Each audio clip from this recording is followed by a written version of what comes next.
Oh.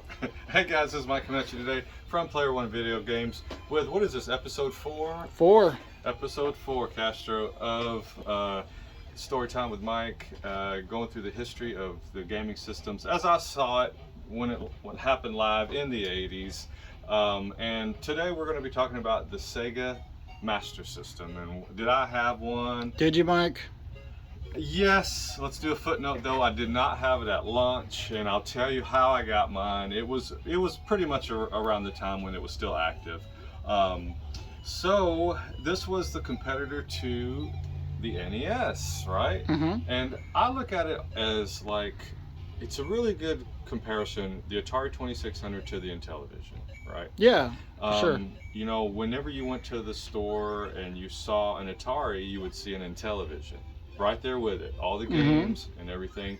And believe it or not, you go to Toys R Us in 1987, there was going to be a Sega Master System right there next to it. The console wars before the console wars. Yeah, it was. They tried. Sega tried. So you had the games are readily available everywhere you went. Just about. Now you wouldn't probably see these a few stores here and there, but if you went to your Kmart, your Toys R Us, places like that, they were going to have this sitting there, and you were going to have to make a decision. But when the NES first came out, this wasn't really there. It wasn't until '87 where you saw competing side by side. And what was my first experience like with a Sega Master System? Well, luckily, my best friend who lived right next door to me in Galveston during those years, he didn't play games much, so he would play with me if I kind of forced him to. He played things like Street Fighter with me or Golden Axe. If it was something big, he would play with me. But his father got him for Christmas a Sega Master System. Wow, instead of a NES. Instead of an NES, but I don't know why. I need to ask him, why did his dad get him that, or did he ask for it? I'm 90% sure he didn't, because how did I get my Master System? Less than a year later, he just gave it to me. Whoa. Just gave me a Master System. And the games he had was Rocky, Thunderblade. He had Walter Payton Football, I remember. I think he had those 3 games, and then I went on to buy Double Dragon, Alex Kidd right away. Not the Lost Stars, but a different one. I bought Outrun. I probably myself bought about a half a dozen more games when I had it. But the problem, why didn't I buy more games, is because I had an NES. So I would have to say, what I want, an NES game, or do I want a Master System game? Right. So which one did I like the best? Which one did you like the best? Yeah. I'm going to assume that you like the Sega better, even though the Nintendo had a better library. Okay. Yeah, this is a really tough call here. And when we talk about this, we're talking about during the times when they were active, whenever they were competing head to head. It's not like, hey, what do I think of the Master System right now?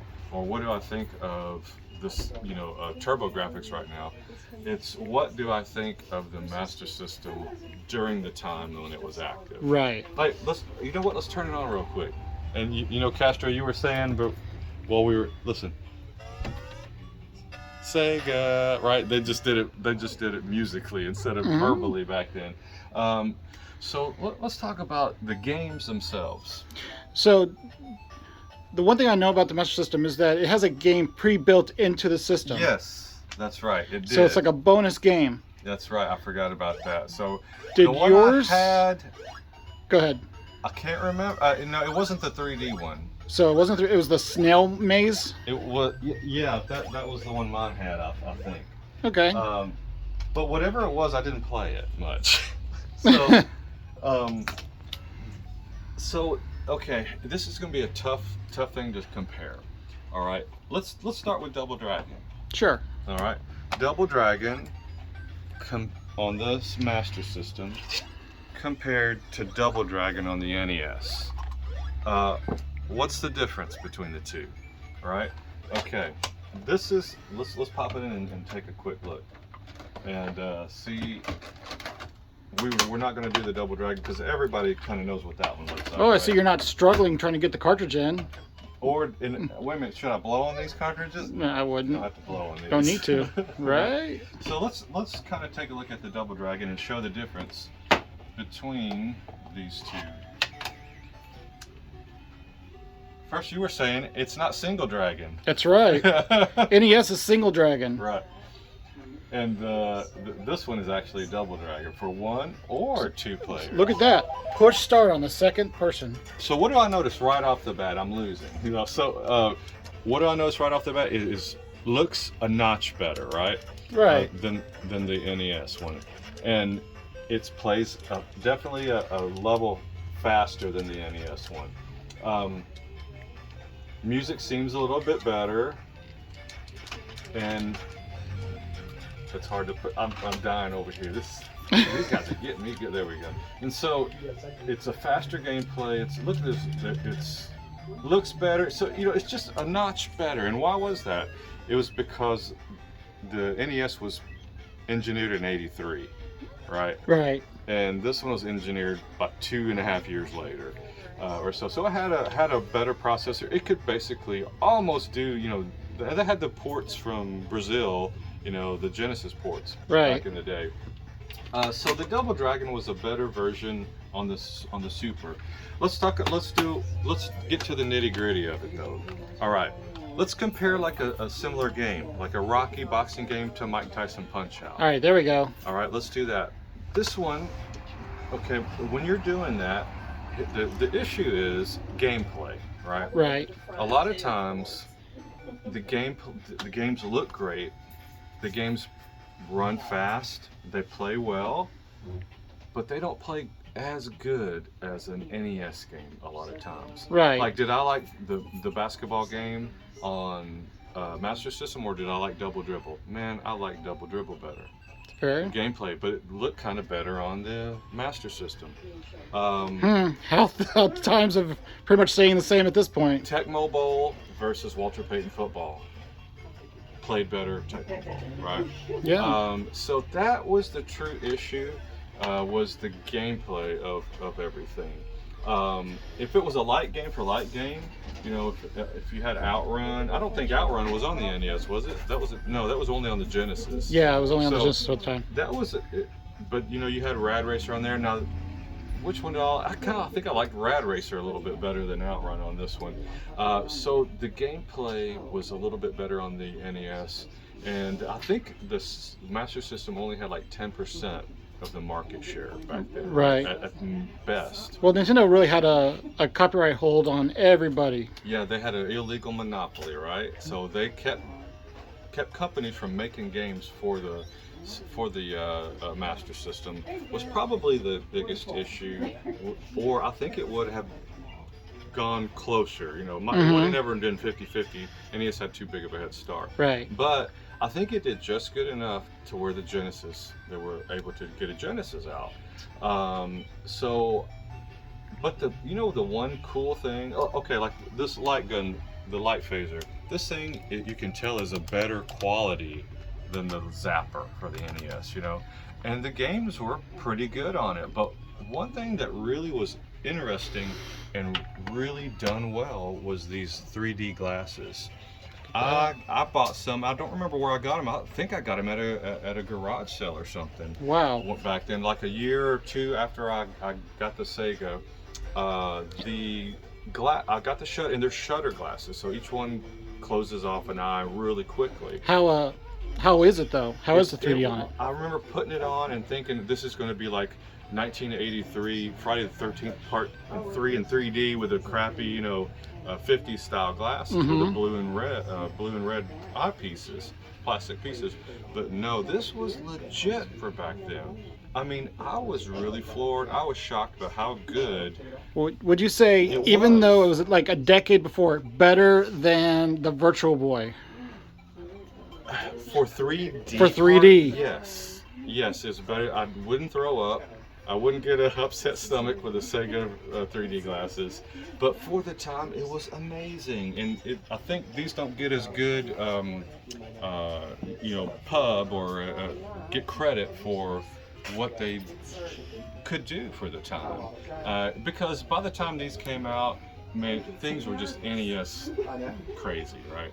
So this barely kind of put a blip on the radar. It sold enough and stuff, but I liked mine a lot, and I kept it during the same time I had my NES. But as soon as I got my Sega Genesis, I got rid of it. But I kept my NES for a little while longer because I knew certain games were going to come out for it and things like that. So I kept my NES when the Genesis came out for just a little bit longer, maybe a year later. Actually, I think I kept my NES until I got my Super. Yeah, I did. And this one, though, I got rid of pretty quickly. But the issue is that it just did not have enough, maybe quite enough games, right? That were high quality. Let's look at some of these. Like, there were some good ones on here, but you had one, I wouldn't call it show world, but like these great baseball games, great football, great golf. They weren't that great. Was the issue with them, and at the time, if you needed a good sport games for back then to do well. And the 3D glasses was an add-on, so the 3D games wouldn't sell that much anyway. But let's talk about when it hit Brazil.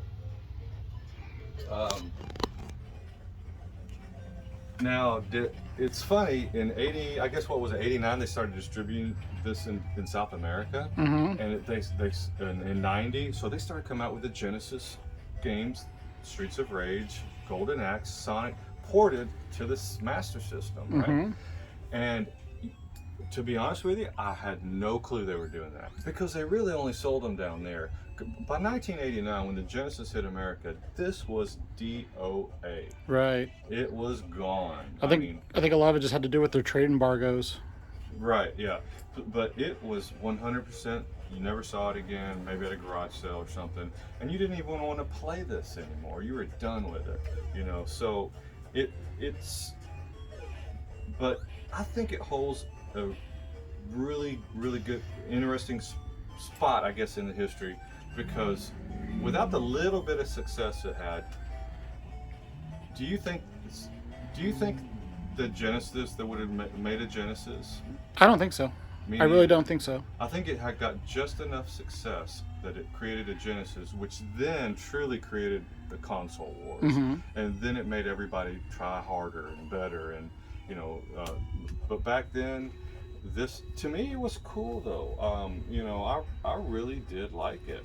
I'm glad my buddy gave it to me. So what is your favorite game for the Master System?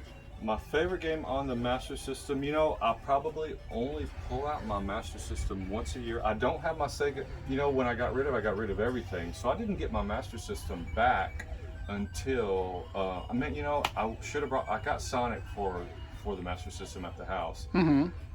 That's a very good conversion.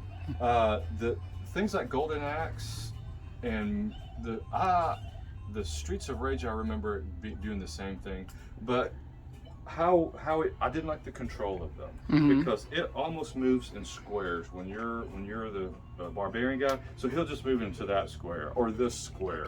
So you're like, if you move diagonal, it was very weird. So it wasn't smooth animation. It wasn't smooth motion on all those ports. So then I kind of just, but now Sonic was different. Sonic, they did a great job on it, I thought. So I think the first Sonic on here is a good one. I'll still play Rocky. Probably, maybe Double Dragon is way up there as one of my favorite games. Let me look at the back of this box. Sure. See the back of this. It's been up there. I'll put it up there instantly. So this box was gigantic. I mean, I'm gonna hold this and look. This is one of the biggest boxes, right? It's like Neo Geo size almost. But you had so much in this sucker. A zapper, the glasses, 2 controllers.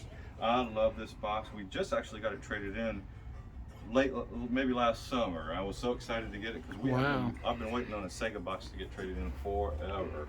a Master System box. So it's really cool. But I'd say just the biggies. I like the Alex kit. I'll still play that one. I basically just play about 6 or 7 games that I played back when I had it, you know, and I have the original at my house, but like I said, it's not in my rotation too often. I'll probably play it once a year on this thing, but yeah, it's a good system to own. To me, I have to have it for a handful of games. Yeah, fair enough. So saying that, hey, we got all this here at Player One Video Games. We have the systems in stock. Mm-hmm. We have the light phasers in stock. Mm-hmm. We have, oh, I didn't even see these up here. Oh, we yeah. We have some, you know what, let's take a quick peek at this Spider-Man real fast. You know, I don't know if I have Spider-Man at the house. Let's take a look at it, see if it works. And see how back, you know, back then Spider-Man games were, and superhero games never were that great. But let's see the graphics on this one real quick. Hopefully it fires off. Look at that. You don't need a blow in it. You don't need Q-tip Windex. Nothing. You don't need a new pin connector.